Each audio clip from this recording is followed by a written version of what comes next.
Welcome to the Region Data Dashboard. My name is Juliana Dempsey. I am a facilitator for Special School District.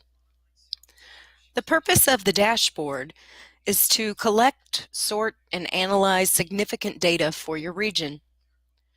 This data will then be used to monitor progress and make decisions related to students and programs. As you can see, I have the dashboard open here, and I'm going to walk you through an example of how to enter data. This first tab offers written directions. When in doubt, please return to this tab to see if your question is addressed. If it's not, or you still have questions, if you scroll down to the bottom of this page, you'll see there's a link here to email me. Please feel free to email me with any questions, and I usually try to respond within 24 hours. You'll notice that the front page has definitely lots of directions for submission here, and you'll probably want to spend a little time reviewing what's in this area, because these are things you want to make sure you don't do when you're entering data. So let's say that I am ready to enter some data. When I am, I'm going to click down here on the tab that's titled Data Entry, and it's going to take me to the actual dashboard. You'll notice there's already some data in here. The first thing you want to make sure of is that you're in the right dashboard. There will be several versions of this one, and you want to make sure that it's the one that's assigned to your region. The easiest way to do that is to look up here into the title. This one, of course, is named Example. Yours will be named either using the name of your partner district or your director's last name. So once you make sure that you're in the right place, we're going to enter some data, and you can see there's already things in here. And in fact, if you look at rows 12 through 14, you can see that I've already entered some data. But I want to make sure that when I enter any additional data, I go to the next available row. It would be very tempting to insert a row here so that all of my data is in the same place, but please don't do that. When you insert a row, it doesn't always copy the formulas down. So when you go to this form, you want to make sure you go to the next available row, which for our purposes is right here. The example that I'm using here was designed for the Ferguson-Florissant School District, so please be aware that yours will be tailored for you and your region. The drop-downs will match what data you need to be entering. You'll notice that it's color-coded. The green section is for logistical information. So the first thing I'm going to do is enter my name, first and last, and then the name of the student I want to provide data for. In this case, the name is going to be Arthur Curry, better known as Aquaman. Now you'll notice up here, I entered data for the administrator, Angie Williams, because that's the building. All of these three students I entered were at Airport Elementary. But for the sake of example, let's say that I'm split between two buildings, and Arthur Curry is in a building other than that which Angie Williams supervises. So I have to select the administrator for the building where Arthur is assigned. And that building happens to be Duchesne Elementary. On Arthur's IEP, he is in the general education setting 40 to 79% of the time. I can get that right from the IEP. Now, here's where I want to make a choice. I can either continue adding the data for Arthur all the way across the form, or since I know I have another student to enter, I could go ahead and put the logistical information for him. So I'm going to go ahead and put it all in, fill out the whole green section at the same time. And this student's name is going to be Barry Allen, better known as the Flash. Barry is also at Duchesne Elementary under the supervision of Daisy Fisher. Barry is in the gen ed setting less than 40% of the time because he won't stay there. Now that I have the green section filled out, I'm going to use the button down here at the right to scroll over.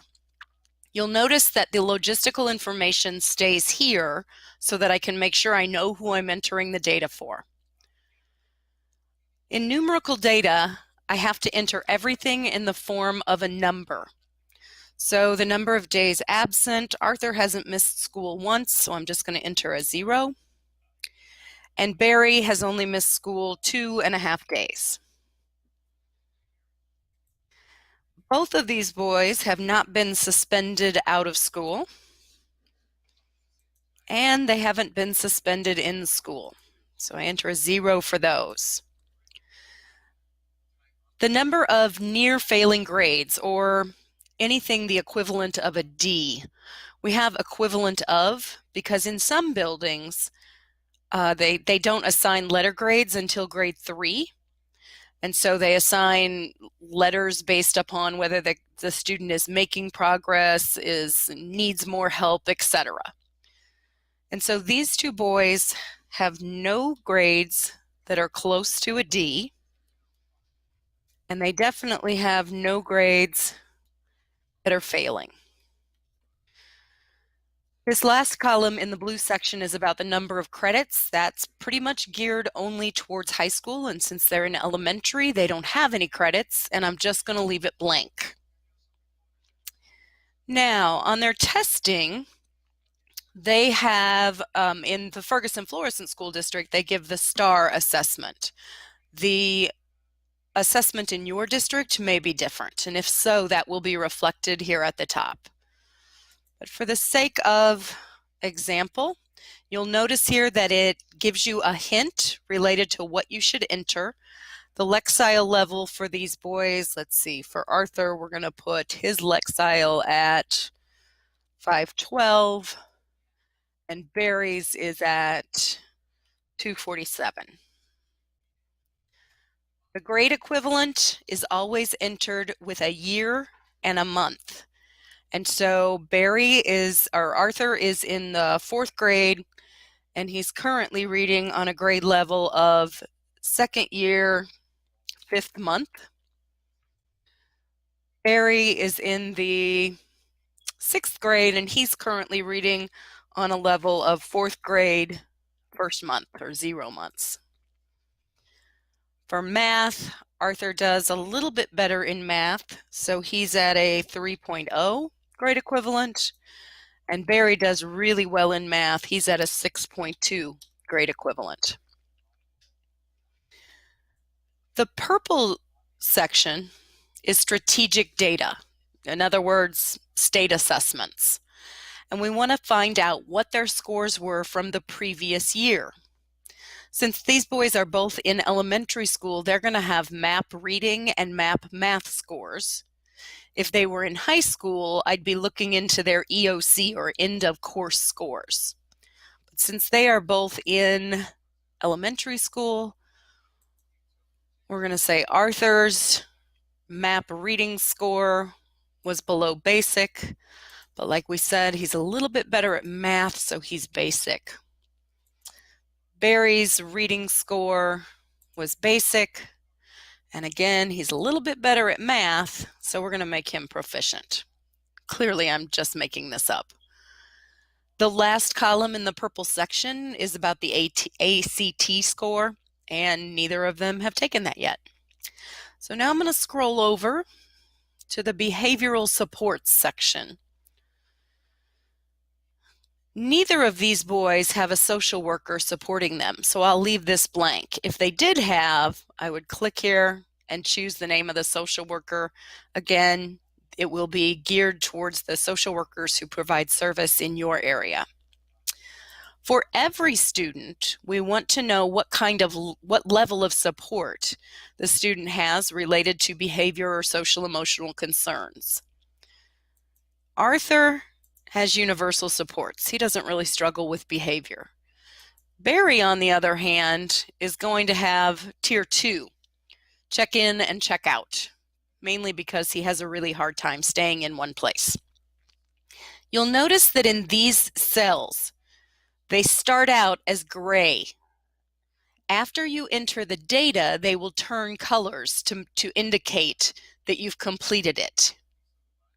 And this column, column Y, is color-coded to automatically shade in with the color of the tier of support. So you can see at a glance how many kids we have in green, how many kids are in yellow, and how many kids are in red. The blue section here is about transition. Futures or maps are completed for these students. Since they're both in elementary school, chances are really good they don't have these, so I'm going to mark not applicable. Career pathways, obviously not applicable in elementary school yet. And clearly the graduation checklist is not applicable for them. You'll notice up here, though, these kids are in high school, so they have some things, yes or no, etc. It depends on the grade level and what they're required to be in. For advanced placement, again, these drop-downs are related to what's available in Ferguson Florissant, and Arthur doesn't have any advanced placements, and neither does Barry. All right. The green section is for celebrations. So here you're just going to indicate if you have a celebration. You don't have to enter anything in here, but it's nice to have a good comment to figure out exactly what we're doing well. So let's say for Arthur, I'm just going to say, oops, Arthur is the best, oh no, is the fastest, no. Arthur is the captain of the swim team, clearly because he's Aquaman. And I'm going to say that Barry is the fastest member of the cross-country team.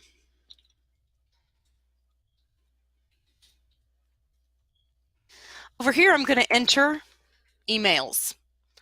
This is my email. Eventually, the form will be populated with an automatic response so that you will get a response in your email inbox that you have completed the form, and it will give you a document with everything that you entered. And so I'm going to put in my email address here, just jdempsey@justiceleague.org, and then I can enter it again.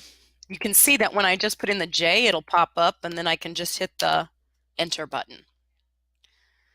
Now that I've entered the data, I want to go back and check to make sure that I've done everything correctly.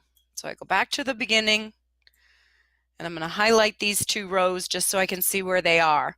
What I'm looking for is anything that comes up with a red triangle, because that means I've done something wrong. It doesn't look like I have any red triangles. So I'm done. This is set up so that you do not have to save anything. All you want to do is check up here to ensure that all changes have been saved in the drive. After that, you're done. On behalf of your region, thank you for submitting data. Please don't hesitate to email me with questions. Again, you can click down here on that first tab down at the bottom and just click here, and it will pop up an email for me. And I'd also appreciate any feedback you have to offer. Anything that you feel like I could do differently to the dashboard that would make it even easier for you.